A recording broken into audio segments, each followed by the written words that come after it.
So today we're going to take a brief look at the educational contributions of Booker T. Washington. This is someone whose perspective and perseverance has personally impacted me and really has driven me towards wanting to act in education. Washington's story is one of resilience, of determination, and unshakable belief in really the potential of education.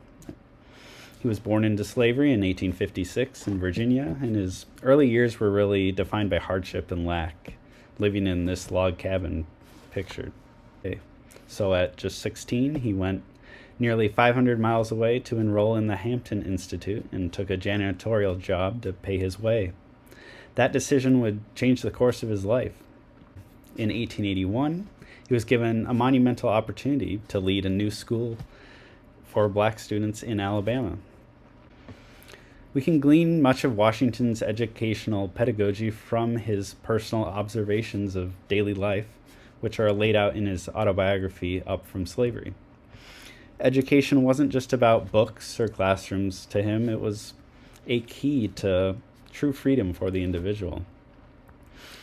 Of his childhood perception towards education, he notes, "I had the feeling that to get into a schoolhouse and study in this way would be about the same as getting into paradise."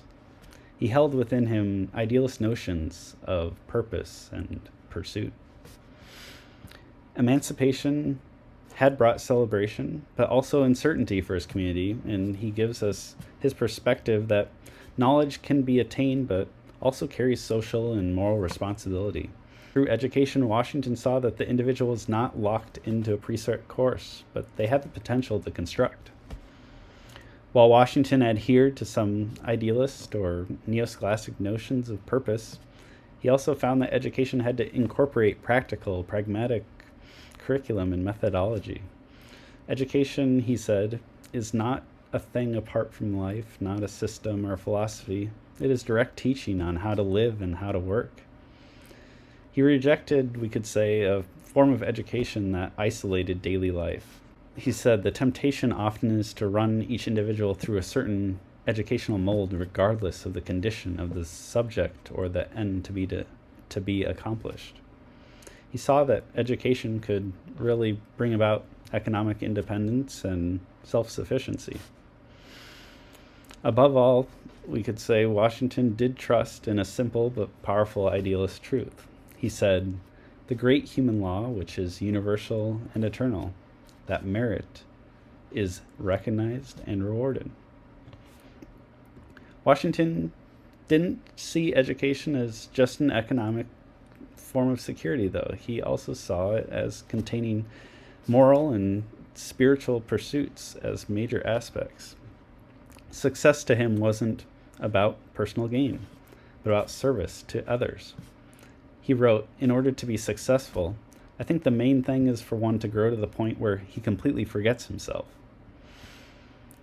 Washington believed education was incomplete without moral grounding and divine guidance. And in terms of talking about his own speech performances, he said, "I kneel down and ask God's blessing upon my effort.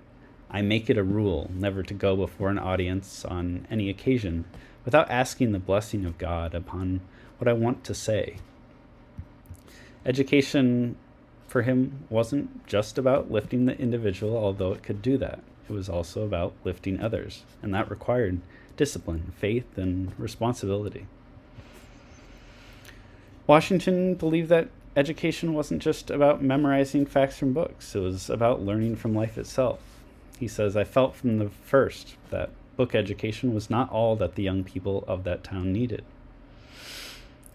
But while he championed practical skills, he also warned against neglecting intellectual growth. He believed that reading great works of literature was essential, saying, "As a rule, it is only the little narrow people who live for themselves, who never read good books." In my framework, his concept of knowledge came from two sources, the textbook and the trowel, learning from books and learning from hands-on work.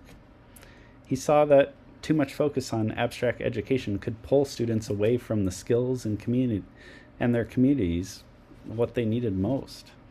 He said, "One man may go into a community prepared to supply the people there with an analysis of Greek sentences, but the community may not at that time be prepared or feel the need of Greek analysis, but it may feel its needs of bricks and houses and wagons." His philosophy of education culminated in the foundation and formation of the Tuskegee Institute. That concept of the textbook and the trowel really comes into full display in this moment in his life as he presided over the college. He saw the need for students to apply their knowledge, and that came about in agriculture, developing their own hygiene and industry within the town. His legacy in this moment also impacted the vision of what a good teacher is. It's one who instills a strong work ethic, leading by example. One example of this is when he took up an axe himself, inspiring his own students to follow. Washington's influence does extend far beyond Tuskegee, and his ability to build relationships with influential figures allowed him to raise significant funds and support Black education development in that time across the South. This did bring him into conflict, however, with W.E.B. Du Bois, who heavily criticized his image of an educated individual making progress within the current economic and ideological marketplace. Rather, Du Bois provided a hard contrast, framing Black efforts more in progressive, collectivist, and reconstructivist terms. So even after his death, Washington's legacy continues in contributing to this considerable debate between the individual and collectivism, and what does this look like in the classroom and in broader social relations. Finally, Washington's vision for practical moral education inspired generations of scholars, and one example was his contemporary George Washington Carver, who he asked to join Tuskegee Institute. He approached science with a focused, rational mind, but he also attributed his success to faith. We can see this in his quote, "I asked the great creator what the universe was made for. Ask for something more in keeping with that little mind of yours." He replied, "So I asked, what was man made for? Little man, you still want too much. Cut down the extent of your quest and improve the intent."